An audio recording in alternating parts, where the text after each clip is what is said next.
Hello guys, meze mute? Nizere ko meze neza. So rero uyu munsi mbazaniye video ku muntu ugeze kuri process ya visa yo kuza mu Butaliyani akaba atazi dokima zisabwa kugira ngo atangire process ya visa. Mbibutse ko mu Butaliyani ntabwo wajya kuri process ya visa udafite admission. Rero niyo mpamvu iyi video irareba umuntu wese ufite admission akaba agiye kuri process ya visa ariko akaba atazi dokima zisabwa. Niyo mpamvu rero nazibazaniye zose kugira ngo niba hari nibura uyishake ubundi uzajye kudepoza dokima zose zuzuye. Ikindi hano mu Butaliyani rwose kwiga ni ubuntu, haba full scholarship. None ibyo byo bya scholarship nabikoreye na video, niba uyishaka uze kuyireba hano kuri channel yanjye bijyanye na full scholarship about Italy. So rero wagira ute wagenda ukayireba. So dokima rero ya mbere isabwa kugira ngo utangire process ya visa na application form. Iyi application form uyikura kuri website ya embassy. Mbibutse ko embassy yacu iri Kampala. Twebwe rero mbere urumva twe ntago twadeporizaga ibintu byo amadokima yose i Kigali. Ubu mwe musigaye muyadeporiza i Kigali mugategereza mukazajya gutera ibikumwe Kampala. Ariko twebwe mu gihe mbere ibintu byose twabikoraga Kampala. Izi dokima zose ngiye kubabwira twazijyanaga Kampala. Iyi rero application form twebwe ni naho twayikuye. Ariko mu gihe nkamwe muri Kigali ibintu byose muzabikorera i Kigali uyikura kuri embassy. Embassy yacu rero urumva ni Kampala. Unagize n'ikibazo kubera ko n'ubundi hano hari indi dokima yitwa Declaration of Value ariyo bita DOV, n'ubundi uzajya kuyishaka kuri konsila. Ushaka kujya kuyishaka kuri konsila ukababaza amakuru, ukanababaza ukuntu ushaka kuyikura kuri website nyine, niba wenda uri kubona bigoyemo ukanabibabaza, ibyo byose barabigusobanurira. So iyi rero application form ni dokima nayo ugomba kwitwaza muri dokima za visa. Indi dokima rero ni passport valide. Passport ye n'ubundi iyo uri kwapurayinga admission yo kuza inaha ugomba kuba ufite passport valide. Kandi n'umuntu wese uri gutekereza kujya hanze akaba adafite passport rwose umva byapfuye.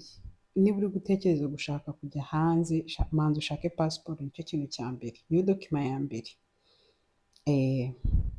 Noneho indi dokima ni travel insurance. Ugomba gushaka insurance y'urugendo, kuko ushobora no kugira akabazo mu kirere, ibyo byose nyine barabiteganya. Rero iyo travel insurance nayo njye nakoresheje ba agent, ariko ushobora no kujya kuri Radiant ni hehe i Kigali ku bintu bijyanye na insurance nabyo barabikora. Ariko njye ndumva hari nagiye niba ari kuri Radiant, ntabwo mbyibuka neza kuko nagiye mu ba agent bisanzwe bankorera itariyo. Ubwo rero bituma njya ku cyicaro. So ndumva rero ari kuri Radiant ngiye bayimpaye yanjye, nishyuye ibyumweru 2, ushobora nawe kwishyura ukwezi cyangwa ibyumweru 2 biterwa, kubera ko iyi travel insurance nyine kubera uba utazi igihe bazagusubiriza, ushobora kugura igihe kirekire wenda nk'ukwezi cyangwa se ibyo byumweru 2 akaba ariyo ugura. Ariko impamvu njye naguze ibyumweru 2 ni uko nari naradepoje n'ubundi habura igihe gito nyine kugira ngo n'ubundi amashuri y'inaha atangire. Ubwo rero bareka nigurire nyine ibyumweru 2 nyine ntoya, kubera ko ndi kubona n'ubundi igihe cyarangiye. Ariko ushobora kugura iy'ukwezi kuko muri iki gihe nsigaye mbona inaha basubiza batinze pe. Inaha amashuri atangira mu kwa 9 muri rusange, ariko ibaze ko hari abanyeshuri baje no mu kwa 2 no mu kwa 4 hari uwaje nzi. Urumva rero ushaka kugura iy'ukwezi byibuze, ugategereza ko wenda iyo ntaribi nyine kubera ko uba wayidepojemo igaragara nta kibazo, kandi nyine iyo irangiye no kuyongeresha biremewe. So indi dokima rero ni bank statement. Ubundi iyi niho ruzingiye, niho abantu benshi batangira bayatanga rwose, niho hatumye nyine tunanirwa. Bank statement hano irasabwa. Ubundi twebwe twaje mbese tudepoza, urumva ngewe nyine nageze hano mu Butaliyani 2024 mu kwa 9.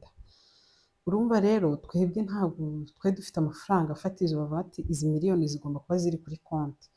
Ariko ab'ubushize nyine urumva ab'ubushize nyine 2025 baje babasabaga 7,000 by'amayero. Urumva 7,000 by'amayero ushobora gukuba n'icyarindwi wenda n'ibiyero rigeze ku cyarindwi ukabona amanyarwanda arimo akaba ari kuri banki. Ariko ubu noneho bigeze muri miliyoni hafi 18. Hafi 18 ni inzu ugomba kuba ufite kuri konti yawe. Noneho ikindi abantu benshi bashobora kudatekerezaho cyane nyine kandi gikora ku bantu, kuko hari umwana twari turi kumwe twebwe turi kwa purayinga byamukozeho. Banki statement igomba kuba ari iy'ababyeyi cyangwa ikaba ari iyawe ku giti cyawe. Niba ufite akazi ushobora kwerekana akazi ukora, nyine ugaragaza proof y'aho amafaranga ava. Ariko iyo ari ku babyeyi ho nta proof basaba. Wowe uragenda niba ababyeyi bawe baboneye banki statement, nyine bajya kuri banki bagasaba historique ubundi ukayijyana. Nta bindi ni ibipapuro ujyana. Ariko ntabwo ari amafaranga ari fraude cyangwa ngo murajya mu agent. Hari ibintu byaraye ngo agent ngo basigaye bahimba ama banki statement. No, bo bararicekinga. Twebwe wumve ngo tunadepoza icyo gihe bigeze guhamagara no kuri banki. Ngewe barahamagara ati uyu muntu muramuzi, umubyeyi wa kanaka muramuzi. Urumva rero ntabwo ari byandi nyine bya fraude. Ugomba kuba uyafite kuri banki kandi byibuze akaba mbese muvuma yayo transaction wenda zihereye ku mezi 3 kuzamura. Nyine ntabwo ari y'amafaranga urahita ugenda ngo ukubite kuri banki ako kanya. Oya, nyine ni kwa kundi ugomba, niba wenda ugiye gutangira kudepoza amadokima ukaba wenda banki statement yawe itameze neza, ibyiza ahubwo wenda wareka ukadepoza nko ku wa gatandatu hagati, sibyo? Ariko ukabona ko banki statement nyine yagiye igira transaction. Ntabwo ari kugenda ngo uhite ufata ngo miliyoni 18 ngo ugiye guhita uzikubita kuri konti. Oya, nawe nyine niba uzikubise ugomba kugaragaza ahantu wazikuye. Niba waragurishije isambu, niba wenda simbizi nyine ukuntu wenda watanga iyo proof yo guhita ukubitaho amafaranga. Ariko banki statement nziza ni ifite transaction nyine uko amafaranga yagiye nyine ajyaho, ayo wagiye ukoresha, ayo wabikuje, ayo wasohoye. Nyine ibyo nibyo babona ko banki nyine iri gukora neza. So rero iyo banki statement igomba kuba ari iy'ababyeyi bawe cyangwa se ikaba ari iyawe ku giti cyawe. Ni abo bantu babiri bemera. Ni abo bantu bemera babiri. Utazagenda ngo njye mfite anko wanjye, ngo mfite shangazi, ngo mfite ngo mukuru wa mama, ngo mfite inde, ngo ni abakire, ngo nta kibazo yanyishingira. Oya, ibyo ntabwo babyemera. Kuba ufite ababyeyi ugomba kugaragaza iy'ababyeyi cyangwa se ukagaragaza iyawe niba ufite akazi. Ibyo biremewe. So ikindi kintu rero ugomba gushaka, ugomba kubukinga hoteli, kubera ko n'ubundi inaha abenshi iyo udafite umuntu inaha nta kindi kintu wakora. Urumva niba udafite umuntu uraguha invitation, sibyo? Ugomba kubukinga hoteli. Cyakoze ubonye nk'umuntu uri inaha akaguha invitation letter, n'ubundi yayiguhaye agaragaza ko nyine afite ahantu nyine azagucumbikira, ibyo byo biba byoroshye, nta n'ibindi bagusaba. Ariko mu gihe uwo muntu utamufite, wowe ikintu ugomba gukora ugomba kubukinga. Ushobora kubyikorera cyangwa se ukajya ku agent. Urumva nk'uko n'ubundi hari indi dokima uzabukinga tike y'indege. Ibyo byose nyine urabukinga ariko ntiwishyura. Iyo ugeze inaha rero ukabura ahantu uba, n'ubundi ugomba kujya hahandi wabukinze akaba ari gutangira ukishyura. Hari n'ahantu bukinga bigasaba ko wenda utangira kwishyura wenda nka mbere y'iminsi 2. Ibyo byose nyine biterwa n'ahantu wabukingiye. Hari n'aho ushobora kubukinga nka hoteli y'inaha bigasaba ko wenda uzishyura ugeze hano. Nta kibazo, ariko nta mafaranga utanga. Wowe wenda ikintu uzakora ushobora kuzajya ku ba agent bakakubukingira ugatanga serivisi yabo gusa. Kuko nanjye ibi byose nabikoze nyine nabikoresheje mu ba agent, nibo bagiye babinkorera. Natanze serivisi yabo ariko kubukinga cyangwa se nyine ntabwo utanga amafaranga, ni ukubukinga gusa. So ikindi rero ugomba kugira pre-enrollment. Ni leta n'ubundi ni nka admission leta. Admission leta yo niyo baguha iyo wiyandikishije kuri university. Ndakeka abantu benshi bamaze kubimenya. Hari iyo baguha ngo pre-acceptance letter. Iyo umaze kuyibona nyine iyo umaze kwa applying admission, hari iyo wakira ari pre-acceptance letter niba ntibeshye, sibyo? Ubwo iyo bamaze kuyiguha rero ugomba kwiyandikisha kuri university rero iyo umaze kwiyandikishaho nibwo utegereza bakaguha iyi pre-enrollment. Niyo rero uzajyana hehe kuri embassy. ndakeka n'icyo nacyo kimaze kumvikana, kandi ndizera ko aho kwiyandikisha ibyo ngibyo nizere ko mwabikoze, mugomba kubikora. So ikindi ni declaration of value. Declaration of value ni ya DOV nababwiraga, ntabwo nayibasobanuriye ahari neza. Ubundi ukuntu bimeze, iyi declaration of value ufata diplome zawe ya segonderi n'iya kaminuza, ugafata amatranscript yose yawe y'imyaka yose. Niba wiga no ku kigo batanga na ya transcript ya nyuma y'imyaka yose, nayo niba uyifite nayo uzayishyiraho, ufate iyi transcript kuva mu wa mbere kugera mu wa gatatu na yandi y'imyaka yose, ubundi ugende ubijyane kuri noteri wa minegiste. Mbere yo kujya kwa noteri wa minegiste, amafaranga yo kunotifiya uyishyura online ku irembo. Njyewe narabyikoreye, ariko utabishoboye wajya ku mu agent nyine bariya bakora ku irembo, ukamubwira ko ushaka kujya kwa noteri wa minegiste, ubundi ukagenda nyine. Urumva biterwa wenda na dokima, niba wenda ufite diplome ebyiri ya segonderi na kaminuza, ukaba ufite transcript enye, bahita babara ko uzanotifiye dokima 6. Ubundi nyine uwo mu agent ahita akubarira amafaranga. Twebwe twabikoraga ari 5, ariko ubu ngo bisigaye ari 2. Ubwo rero nyine uhita uyishyura, wowe ugera kuri ntuza kwa noteri wa minegiste, ugahita werekana ko message igaragaza ko wishyuye, ugahita ateraho kashe, ubundi dokima zikaba ziri notified. Nta kindi kintu, nta nubwo bitinda. Wumve ngo ngewe navuye naho ngaho kuri minegiste mpita njya kuri konse, mpita njya kubidepoza, kuko izo dokima nizo zizavamo iyi declaration of value mbabwira, ari nayo DOV. Ndakeka ibyo ngibyo birumvikanye, kandi ugomba kubikora hakiri kare iyi DOV, kuko hari igihe itinda ikamara nk'ibyumweru 2. Niba rero utarayishaka, ibyiza ubu wahita, niba izo dokima zose zifite, ushobora kugenda ugafata amadiplome yawe n'amatranscript, ugahita ubijyana kuri noteri wa minegiste. Dokima yose igiye hanze yica kwa noteri wa minegiste, ntabwo ijya kuri noteri usanzwe mwabonye. Mutazagenda ngo nziranye na noteri ngo agiye kubinkorera, oya, ni noteri wa minegiste ujyaho gusa. Sibyo? Ndakeka nyine ibyo birumvikanye.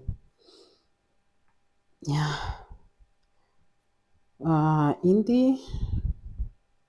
ni amafaranga ubundi twebwe twayishyuraga kuri mbasi. Niba n'ubu bayishyura kuri mbasi ugiye gutera ibikumwe, niba uyishyura hari i Kigali, ibyo ntabwo ndabimenya neza ko twebwe twayishyuraga kuri mbasi, ariko n'ubundi konsila, kubera konsila ni nk'agashami, wenda ntabivuga hari umuntu utayizi. Konsila navuga ni nk'agashami ka imbasi kashyiriweho mu Rwanda kugira nyine kajye kadufasha gutranslatinga izi dokima.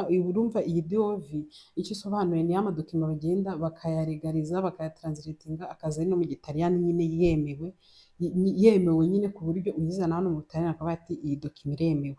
Ni uburyo nyine bashizeho. So rero nyine aya mafaranga twebwe twashyiraga kuri mbasi. Rero uramutse ugiye gushaka iyi DOV, ushobora kubabaza ati se aya mafaranga nzayishyurira Kampala cyangwa nzayishyurira hano, cyangwa se ukanagenda uyitwaje ugiye kudepoza ibi byose, bakubwira ati ntabwo ugomba kuyishyura hano, ukayasubizaho nta kibazo, aba ari mu madolari. Twebwe yari 42. Abo bushize bagiye kudepoza ni 59. Urumva rero wowe ushobora kuzagenda ugasanga yageze no kuri 70 cyangwa 60. So ibyiza rero uzagende uvunjisha amadolari byibuze wenda nka 70, kugira ngo nusanga yuriye nyine, cyangwa se nusanga ari hasi ntaribi, nyine ushobora kuzongera ukajya kuyavunjisha, ariko aho kugira ngo abe make yaba menshi, sibyo?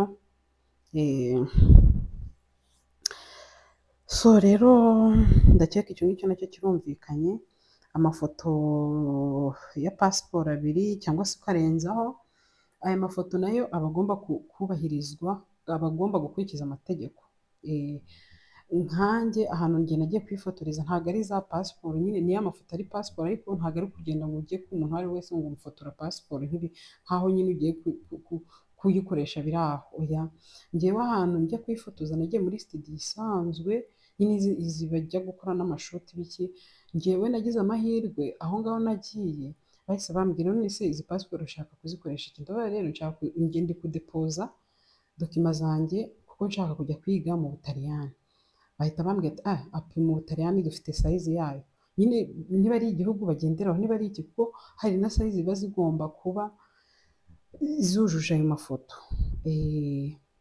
Ugize ikibazo wenda kuri iyo sayizi nazakubwira ukuntu biba bimeze, cyangwa se niba warayimenye nta kibazo, ariko nyine ushobora no kujya ahantu ukavuga ati ngiye nshaka kujya mu Butaliyani, bakakubwira sayizi yemewe nyine y'Ubutaliyani, niko navuga, kuko ngiye bahise babimbwira, nta n'ikindi kintu nigeze mvuga, ko nari mfite imibare y'ifoto uko igomba kuba imeze, ariko bambwiye ngo niba ari mu Butaliyani naho turahafite nta kibazo, reka tugufotore.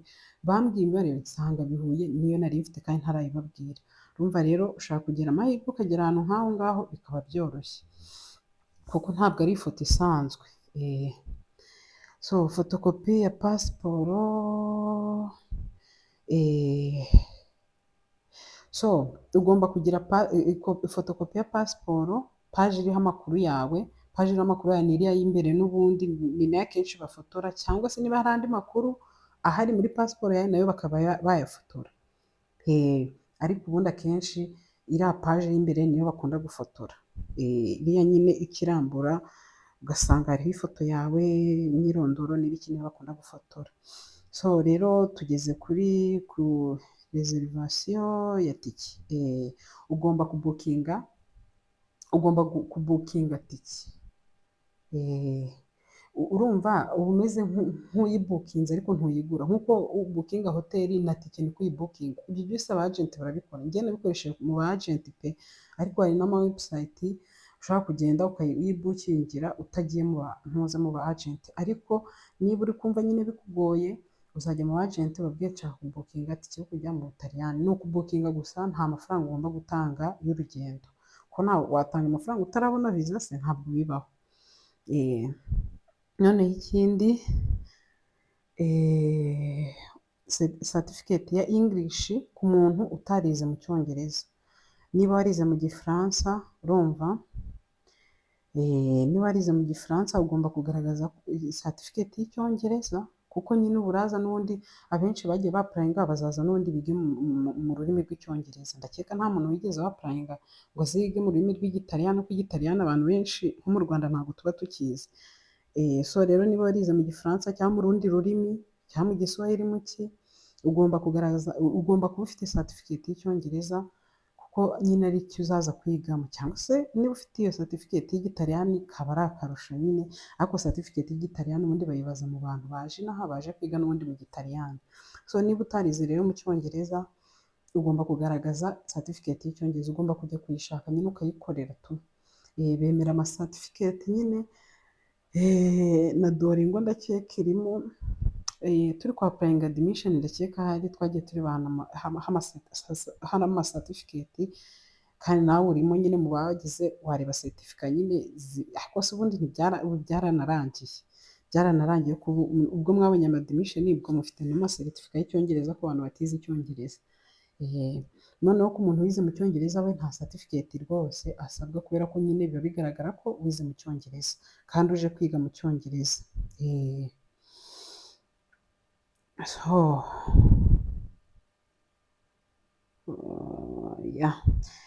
So kuri konsira ikindi usabwa amafaranga. Hari video nakoze ndi kubabwira cost yose isabwa ku muntu ushaka kuzina, cyangwa se guhera uri mu Rwanda ugiye gutangira kwa applyinga, kuko gutangira kwa applyinga kuri visa niho utangira gusabwa amafaranga.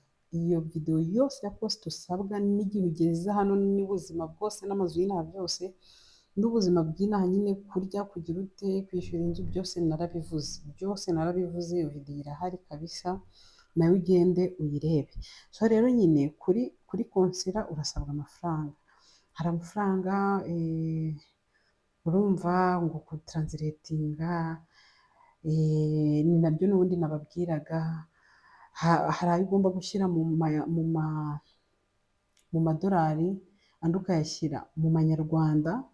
Ibyo ngibyo n'ubundi nabyo naranabivuze muri iyo video, kuko urumva twebwe twatangaga amantuza 42, urumva hejuru hari ayo nari nababwiye, sorry hano nari nibeshye, hano hejuru nari nababwiye ko twebwe imbere twishyuraga ngo 42 none bakaba bageze 59. Oya hano nari nibeshye, ayo yo kuri visa atandukanye n'aya ngaya yo kuri konsera. Ayo kuri visa twebwe twatangaga ahubwo 54, ubu rero yaruriye yabaye amadolari 59. Mu gihe hano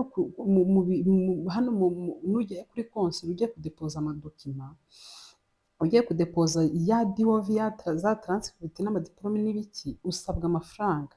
Utazagenda ngo ugiye kuri konsera nta mafaranga kandi ndetse menshi. Uzava kuri minejisite uve kuzinotifiya uhita ujya hehe? Uhita ujya kuri konsera, kuko ibyo byose wanabikorera umunsi umwe rwose wazindutse. Ariko konsera igira iminsi bakoreraho, niba ari kuwa kabiri no kuwa kane, ndabaza ni kuwa kabiri no kuwa kane, kuko ndakeka bakora iminsi 2 mu cyumweru gusa. So rero nyine wazinduka ukajya kuri minejisite, wamara kuzinotifiya ntabwo bitinda ugahita ujya kuri konsera. Konsera rero usabwa amafaranga menshi, kuko hari nk'umwana w'ubushize yarambwiye ngo yatanze muri 200. Urumva hari amanyarwanda yatanze ngo yagiraga mu ijana atanga n'amadolari 60, niba ari 60, niba ari 50 urumva twebwe nyine ahangaha twagiraga ari 42. None yariburiye nyine agenda yurira, ibintu bisigaye nyine byarahenze, naho bahise nyine buriza. Urumva rero hano mu kudepoza diwovi usabwa amafaranga, ayo yo rwose ugomba kuyatanga ari mu madolari, ugatanga ari mu manyarwanda. Impamvu hano nta mafaranga nashizeho, kuko urumva niba bagenda bahindura buri munsi, ntabwo nagenda nkubwira ngo uzajyana aya ngaya. Ushobora kubikubwira, wazajya kuyajyana ugasanga abaye makeya, kandi sha biragora. Aho kugira azabe makeya azabe menshi, wenda wowe niba uyafite uzavunjisha amafaranga afatika nyine, byibuze ari hejuru ya 60 y'amadolari, cyangwa se hejuru ya 70 y'amadolari. Noneho ujyane n'amanyarwanda asanzwe, wenda witwaze nk'J50 ku ruhande, ku buryo nyine aho kugira amafaranga abe make yaba menshi, sibyo? N'ubundi uzayagarura, cyangwa se ujyane na 200 y'amanyarwanda, amadolari byibuze ujyane nka 70. Kuri konsera ho byibuze amadolari nka 70, numva kubera konsera iyo ugiyeyo utujuje ibisabwa n'ubundi uhita utaha, umunsi wawe uhita upfa ubusa. Ibyiza rero byibuze uzavunjisha amafaranga menshi, kuko nanjye hari dokima nari ndi gutranslatingisha nyine iriya ya buruse, kuko natwe tuyijyana kuri konsera, kandi nawe ugomba kuzayishyiramo dokima isabwa ya scholarship nayo. Kariya kadokima nyine uvana kwa gitifu nako ugomba kukajyana kuri ntuza, ugomba kukajyana kuri konsera. Rero nari ngiye kugakoresha nanjye, umva ngo natanze nka 90 kandi ari dokima imwe. Icyo gihe natanze amadolari niba ari 62, kandi ni mu kwa karindwi kuri uriya mwaka washize. Urumva rero nyine bigenda bizamuka vuba vuba. So ugomba kuzajyana amafaranga nyine afatika ugiye kuri konsera. Kariya agapapuro ko kwa gitifu ugomba kukajyana, amadiporome ugomba kuyajyana, dokima nagiye mbabwira zimwe na zimwe ugomba kuzijyana, ariko nk'amabanki statement yo ntabwo uzirirwa uyajyana rwose. Hari ibintu nagiye mbabwira mu yandi mavideo yatambutse, nuko ntashaka kubisubiramo. Noneho ako kwa gitifu, amadiporome, amatranscript, ndumva ari ibyo ngibyo ujyana tu. N'amapasiporo ntabwo uyatranslatinga, nabo ubwabo bakubwira dokima ugomba gukoresha, nyine ugomba gutranslatinga. Barazikubwira, wowe ushobora kugenda ukanotifiya nyinshi, ukavuga ati izi ngizi n'izi, nyine ukagira dute kugira ngo utagera kuri konsera bakubwira ati iyi dokima nayo yizane, sibyo? Ariko ubundi dokima ngewe nizeye nibuka neza ni amadiporome n'amatranscript na kariya agapapuro kwa gitifu, nibyo ugomba kujyana kuri konsera bakatranslatinga, bakaregariza, bakagira uti. Noneho appointment uyisaba umaze kudepoza ibyangombwa byose. Appointment yo kuzajya hehe? Kampala. Ariko n'ubundi ugomba gusaba appointment n'ubundi already kuri konsera bamaze kubwira ko dokima zawe noneho nta kibazo, ibintu bimeze neza. Ntabwo uzagenda ngo upfe kwihura ngo Kampala. Kuri konsera baguha ntuza ko ugomba kuzajya gutera ugomba kuzajya gutera ibikumwe, cyangwa se Embasi ishobora kuba ariyo ikohereza mesaje, ariko iyo mesaje n'ubundi uzayibona ko ugomba kujya gutera ibikumwe Kampala. Ariko nyine ugomba gusaba apoyitimenti mbere. Urumva nyine niba bakubwiye ngo ugomba kuzajya gutanga ibikumwe, ako kanya nyine ugomba guhita usaba apoyitimenti, kuko ntabwo baba bazi niba ako kanya baguhaye mesaje wowe uri redi yo guhita ujyayo. Niyo mpamvu rero ugomba gusaba apoyitimenti, ntabwo kujya Kampala aho kugenda ngo uhite wihura, sibyo? Uhita ugenda nyine nta kintu kikuranga. Twebwe byibuze ku gihe cyacu byari byoroshye, wagendaga nta apoyitimenti bigakunda nyine ukaboshya bigakunda, ariko mwebwe biragoye, ibintu byarahindutse. So rero ndizera ko dokima zose ndazivuze, ndazivuze kabisa. Mva naragenze ifatira umwanya nyine ndazandika kugira ngo hatazagira n'imwe nyine nibagirwa. So rero nyine nizere ko rero nawe uko nagiye nyivuga ugende wandika, noneho ugende utikinga uvuga ati iyi ndayifite, iyi ntabwo nyifite. Iyo udafite uhita uyishaka, kuko izi dokima zose rwose zirasabwa. So rero mwakoze cyane. Ubundi nyine amahirwe masa ku bantu bose bapurayinze bafite amadimishini bagiye kuri porosesi ya viza. Imana izabafashe namwe mubone viza mwizire i Burayi. Burayi ni heza, ibirayi hararyoshye, ubundi muze mukore ku madolari. Hano ntabwo ku mayero. Hano ntabwo dukoresha amadolari, turi hejuru cyane, dukoresha amayero. So rero mwakoze cyane. Umuntu ugeze ahangaha rwose abonye video yanjye, umva arakoze, Imana imuhe umugisha. Ubundi nyine dusubire no mu yandi mavideo atandukanye, njye nzajya mbacanga mbahe n'ibindi bisanzwe. Ariko niba hari ikintu nawe ufite cy'igitekerezo ati njye ni ko uzankorera ibi n'ibi, cyangwa ushaka kumenya iki n'iki, wandike muri comment, ndahari ngo gusubize. Murakoze cyane rero, ndabakunda, ciao.